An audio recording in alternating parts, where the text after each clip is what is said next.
video. For the baby, so when she's 10 years old, she can see it.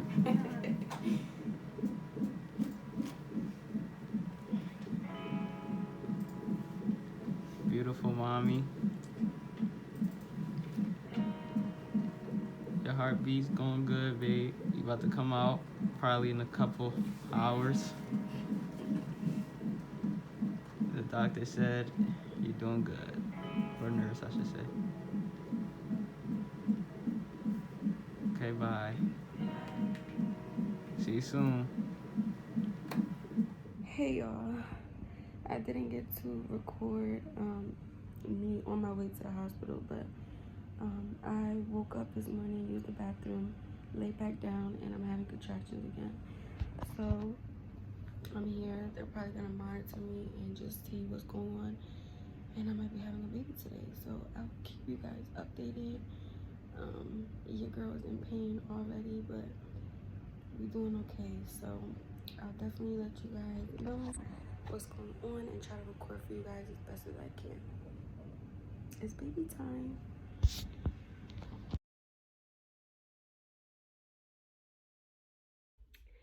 Hey y'all, it's Kyla.jade, aka Pretty Little Kai, and I'm back with another video. A video that you guys been waiting so long for, and it's finally here. I did promise you guys that it would be here like a week ago, but you know, I've been so busy with being a new mom and just, you know, trying to settle in and get the hang of everything. But I didn't want to wait too long to share this video with you guys, so I am going to give it to you guys right now. So continue watching. If you want to hear all about my birth story, I'm gonna add some, you know, videos, some pictures of, you know, that day. But I was not able to do a labor vlog, which I was pretty, like, you know, upset, not upset, but like, you know, I really wanted to do it for you guys, but everything happened so fast. So I'm just gonna tell you guys what happened, and I did take some clips of video, like some clips of everything that was happening. Eman also recorded me a little bit. So yeah, I'm just gonna tell you guys what's going on. All right, y'all, so let's start on the morning of that day. So it was March 9th. I had woke up at 9 a.m. It was like, you know, like 9:30. I had woke up, and I went straight to, like, how to use the bathroom. So I went to the bathroom, and I you know, I handled my business or whatever. And then I came back to the room, and I laid down. Like, I went to go lay down, and as soon as I laid down, like, my back was like in pain. I'm like I thought like it was like what they call it, sciatic pain. I don't know how to pronounce it, but if you've been pregnant before, you know what I'm talking about. So I thought it was just like, you know, a sharp pain from, you know, my uterus expanding and my belly growing. I'm like, okay, it's just that. So y'all can hear her, she's back here, y'all. So I just laid down, and that was that. But then like 5 minutes later, I felt another pain, and it was like in my pelvic area. So I'm like, what is this? Like, what is going on? I think she's waking up. I'm trying to do this while she's asleep so I can just get through it, but she might wake up in the middle. But anyway, I felt like a sharp pain 5 minutes after the first pain, and I'm like, okay, so maybe, I don't know, maybe I'm just like thinking too much. So I just keep, like, I just lay back, you know, I'm just still in bed, I'm still laying down, and then like it kept coming closer and closer, like 3 minutes, 2 minutes. I started recording it. I started, you know, trying to figure out how far apart these pains are, and like I'm like, wait, I think I might be in labor, like, I don't know. And obviously this is my first time being pregnant, so I don't know what labor feels like, or like what's the signs of it coming. Like, I just didn't know anything. So yeah, I'm just laying there, and it's getting closer and closer, and it's getting like excruciating, like so bad. And I'm like, I'm moaning, I'm like about to cry, because I'm like, I can't take this pain, like this is just crazy. And E-Man over here, he laying in bed just ignoring me, like he think I'm probably just tripping, like, so he's just still sleeping. I'm like, yo, like this is serious. Like I really think like it's time to go to the hospital. So I'm like, let me call my doctor and see what they want me to do. Because I don't want to just show up and they be like, you got to go home. You're not even, whatever. So I called my doctor and, well, my doctor's office, and they was like, the nurse is, like, she was probably busy or something, but they were like, she'll give you a call back very soon. I'm like, all right. So I'm trying to wait until they call me back to see what to do. But they didn't call me back for a while, like 30 minutes. I'm like, what are they doing? Like, I could have my baby in my house if they don't answer me.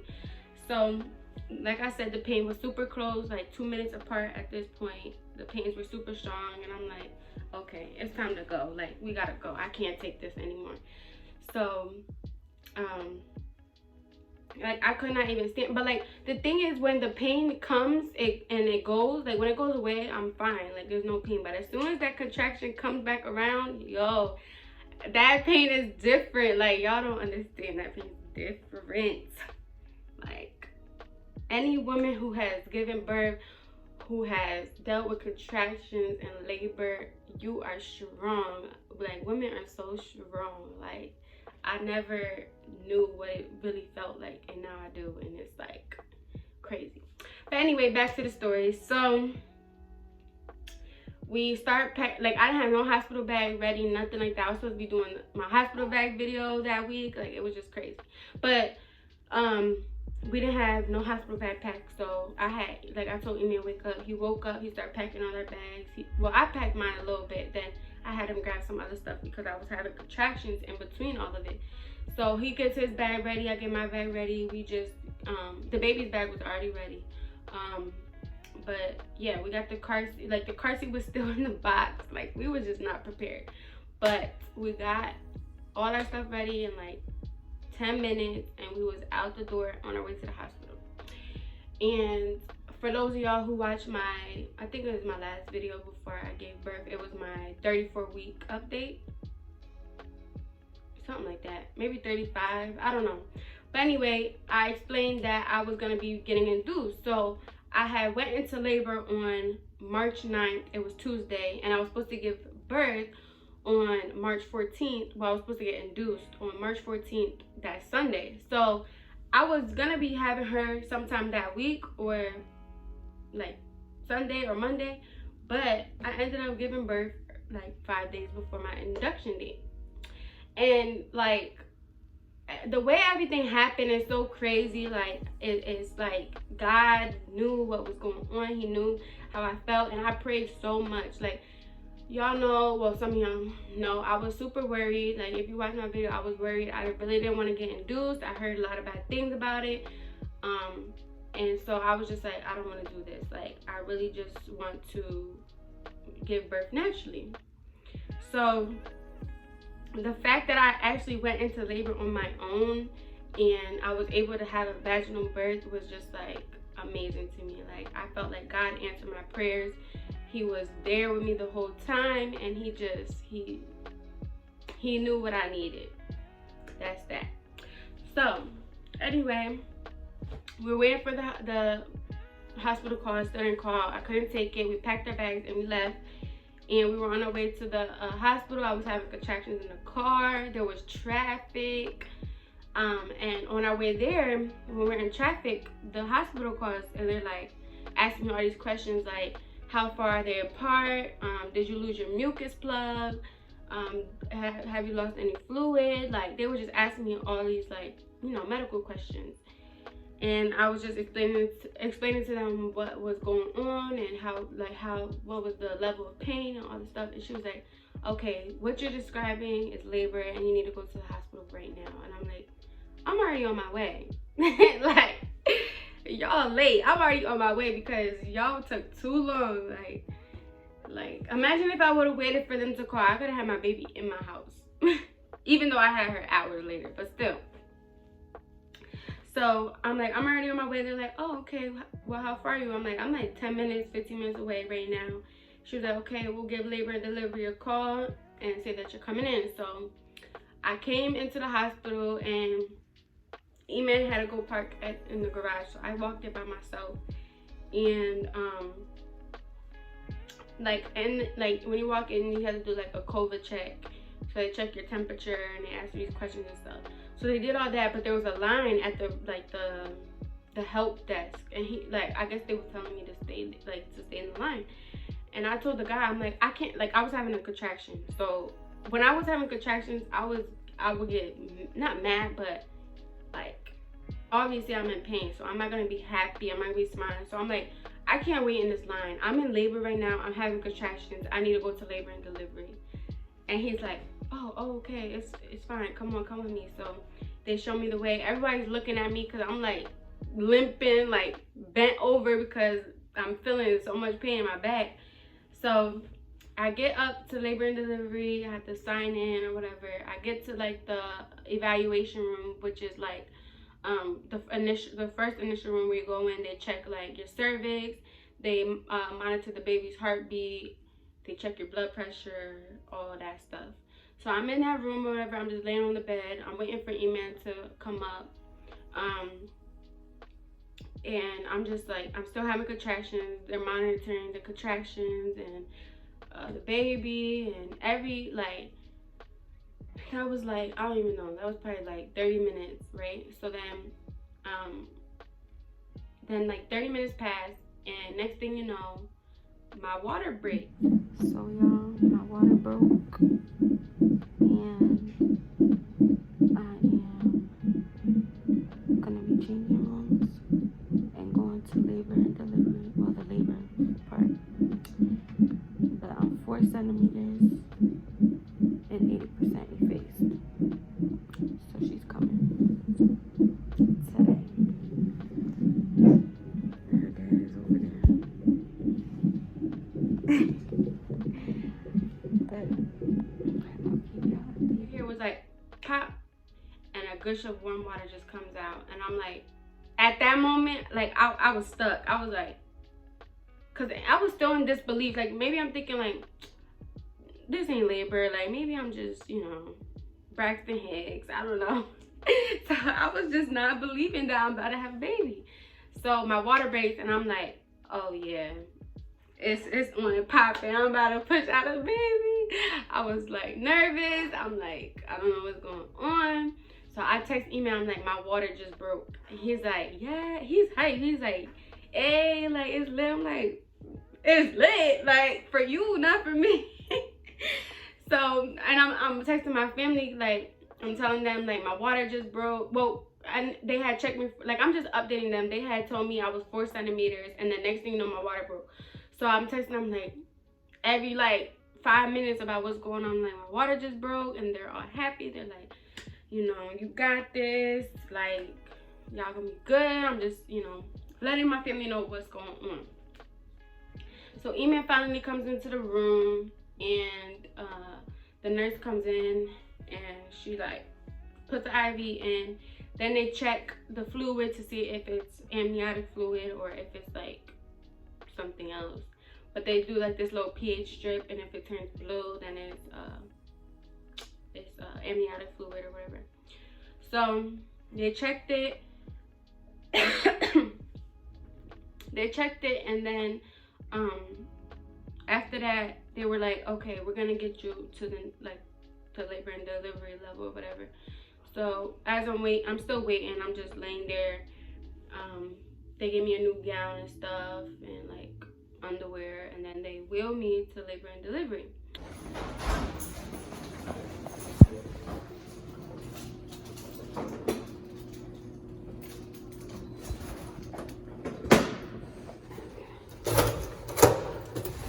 I get to labor and delivery, and the contractions were really strong, really close together still, and there was so many, like, it was just back to back to back, and my baby was just distressed. Like, she was just, her heart rate was going down. Every time my contraction was at its peak, like, her heart rate was slow. So after like an hour of contracting, they came back in, and they checked me. I was like 6.5 centimeters. And they let me, they was like, do you want any medication? I'm like, no, I'm trying to go as natural as possible, no epidural, whatever. So I'm trying to hold on. I'm breathing through every contraction. Emmanuel was like the best support ever. He was helping me breathe through each contraction. Like, oh, guys, it's shit. Like, I had to live, like, you literally had to hear yourself breathing to get through those contractions. Like, that's how serious it was. To get your mind off of it, you had to hear the breath. You had to feel the breath. So I'm breathing through each contraction. Sometimes I was like, it hurts. And even like stop talking, just breathe. Like, don't talk, just breathe. And like I said, he was super helpful. He would breathe with me. He would hold my hand. He was rubbing me. He was putting like cold washcloth on me because I was getting like heat flashes or whatever, or then I would get chills. Like, it was just crazy. It was a lot of stuff going on. I just was yelling like, oh my gosh, I feel like I gotta poop. Like, I was yelling, I gotta poop. They're like, it's gonna feel like that. She's moving down into the, whatever. She's moving down the birth canal, and it's gonna feel like you have to poop. Like, I really felt like I was gonna poop myself. I really felt like I was gonna poop myself. And Emil was like laughing, like, I'm like, boy, like, but the surprising thing is I didn't actually poop on myself. Like, I didn't, like, a lot of women poop on the bed or whatever when they pushing, but I didn't. But during my contractions, I felt like I had to poop. Like, it felt like her head was coming out my ass. I'm telling you, like, if you've given birth, you know what I'm talking about. You know the feeling. But it really felt like she was gonna come out my butthole. But yeah, obviously that doesn't happen. But at times he would be like, "Are you good?" Like, I would be having contractions. I would be like moaning and crying, like basically crying.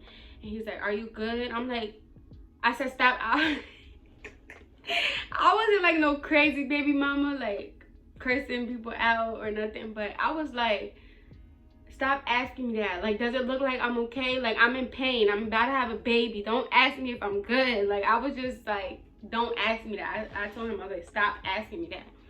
But other than that, he was very, like, he wasn't like annoying or nothing. Like, he was like putting chapstick on my lips, like giving me water. He was just, shout out to him, okay? And he wasn't like nervous or panicky. Like, he was really holding it down. I'm like, okay. I thought he was gonna be like scared, like. But I even threw up before. Like, I threw up because of the contraction. Like, it was crazy. I really threw up. But he gave me like a little, like a little pan. I threw up into it, whatever. But yeah, so he was taking care of me, and it was good for the most part. But then next thing you know, it was like 10 nurses, doctors, like altogether there was like 10 people in there, like taking care of me. And I'm like, whoa, like, what's going on? So they're like, they made me get on my hands and knees and like hold onto the bed, and that position actually helped a lot. Like, rather than laying on your back, like, I definitely support giving birth in a different position like that, because it definitely relieved a lot of pain. But I did give birth like laying down regularly. But anyway, all these doctors and nurses rush in, and it's getting like super crazy and scary. They try to put like a monitor like inside on her head, because she kept like moving off of the monitor, like, on my belly. So they were trying to put one inside on her head, but she had too much hair, it wasn't working. They were hurting me. I'm like, what's going on? Like, it's not working. Just chalk it. It's fine. Then they put a catheter inside of me. I'm like on my hands and knees, and her heart rate's dropping again. And the doctor's like, we might, let's take her in for a C-section. I start crying. Like, I'm like I literally was like, no, please, no. I had tears in my eyes. Like, I really did not want a C-section for nothing. I really wanted to experience pushing out my baby. So then I look over, and E-Man is like, he's in the chair, and he's just like praying. And he has his hands like this, and he's just like rocking back and forth, and he's praying. And next thing you know, the doctor says, her heart rate's back up. She's good. She's good. And in that moment, you could feel God in the room. You could feel his presence. Like, he was there in that moment, and he switched everything around. And like, when I tell you, I've had encounters with God before, or I've like, you know, I've seen signs and I felt him, but in this moment, it was like he was there. He was standing right there. And like, I wanted to share this story so much because I want you guys to know that he is real and he answers prayers, and he was there when I was giving birth. It could have took a whole different route. I could have ended up having a C-section. Her heart rate could have went completely down. Like, it could have been so much worse. And it went exactly how I wanted it to. Except for I had to get the epidural. And the reason that I had to get the epidural was because even though her heart rate went back up and she was doing fine for the rest of the time as I was dilating, they wanted me to get an epidural in case I would have to get an emergency C-section. If you don't have the epidural before the C-section, you have to be put to sleep. Like, they have to put you all the way knocked out. And so you wouldn't get to see your baby come out. You wouldn't get to see him cry. You wouldn't get to hold him right away, do the skin to skin. And I'm like, okay, well, I'm just going to get the epidural in case I have to go into surgery because I want to hold my baby. I want to see my baby. So I got it, even though I really didn't need it because I didn't like end up getting a C-section, but it definitely did help. But when they came in to do the epidural, I was still in the middle of contractions, and they was taking mad long to put the needle in, like, and you can't move. So imagine having a contraction, and they make you like sit like slumped over, like arch your back a little bit. So I had to I couldn't move. And I'm like in the middle of contractions. I want to like roll and like move and do all types of things. And they would not let me. So I was like waiting for them to put the epidural in. They finally did. And then I was able to lay down. And we was playing like classical music. It would definitely help, you know, the vibe. It was like helping like everything around me. The music definitely was like calming. And the epidural eased the pain so much more. So I'm laying in bed. I'm obviously still experiencing like a little bit of pain, but the epidural really like took so much away. So after like an hour, I believe, I don't even know, because I was like knocked out. I was like high or something. Like, I was high as shit off the epidural. So the doctors came back in like an hour later, I think, and they checked me and they're like, you're 10 centimeters, you're ready to go. I'm like, and I'm happy, like I'm smiling. I'm like, I don't feel nothing. I'm like, oh, okay, like really, like it's time to go. And so I started getting nervous, my legs are shaking, like my whole body shaking, but that was like a symptom of the epidural. Like you get like shaky and stuff. But yeah, so when they came in, the doctor just came in, literally. E-man was on one side holding my leg, a nurse on the other side, and then the doctor was in the middle, and he was telling me to push and stuff. And I literally pushed her out in 2 contractions, and I wasn't like screaming, I wasn't like acting all crazy. Like I literally just was like pushing with all my might. I literally was just pushing with all my might. I didn't make a sound, I didn't scream, nothing. And she came out in like 3 minutes. Like, I'm lying, maybe like 5 minutes, I don't know. But she came out really fast, and she came out, she was crying. They put her on my chest. The first thing I said when I saw her was like, I said, oh my gosh, she's so little. She was so little. She's still so little. But when she first came out, I was not expecting her to be that tiny. But she was so tiny. And like when I was pushing email, like he was like, I see her head. I'm like, really? I wanted to look. I wanted to feel it. Like I was happy. Like I was so happy, and I expected to cry when they put her on me. Like, you know, I had that little tear jerk. Like I felt it, but I didn't cry. Like I was so happy, and I was just smiling. I was relieved that everything went okay, that I didn't have to get induced, I didn't have to get a C-section, and it just worked out perfectly.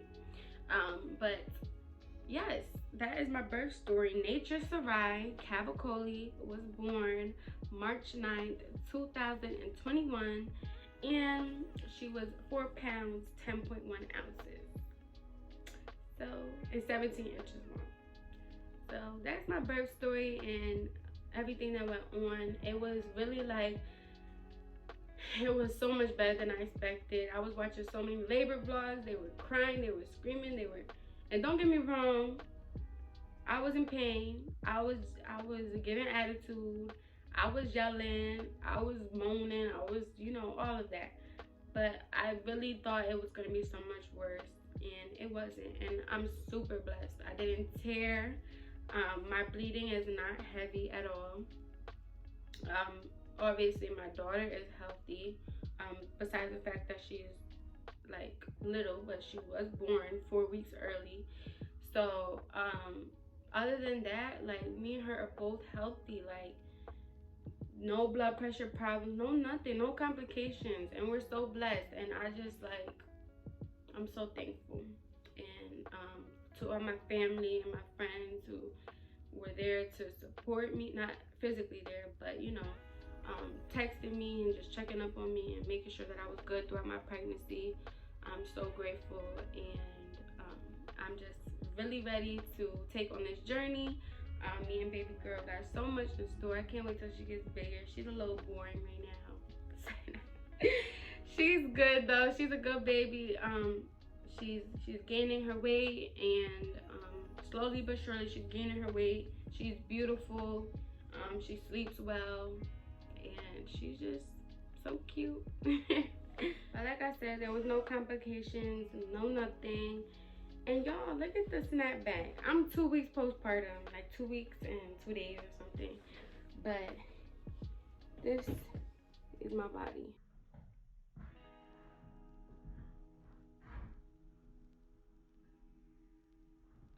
Like, say that.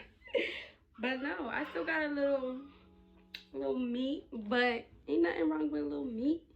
Meat. But no, like, you could still kind of see the ab outlines. Like, I had abs my whole life, so we're gonna get back to it. I'm gonna give me a little waist trainer or something. But for real, for doing nothing, I haven't worked out, I haven't done nothing. This body looks good. So like I said, I'm blessed, happy, grateful. Thank you guys for tuning in and listening to my birth story video. I hope you enjoyed this video, and I can't wait to have so many more motherhood videos and include her on my channel eventually. She is just new and super little, so we're saving her for ourselves and for our family.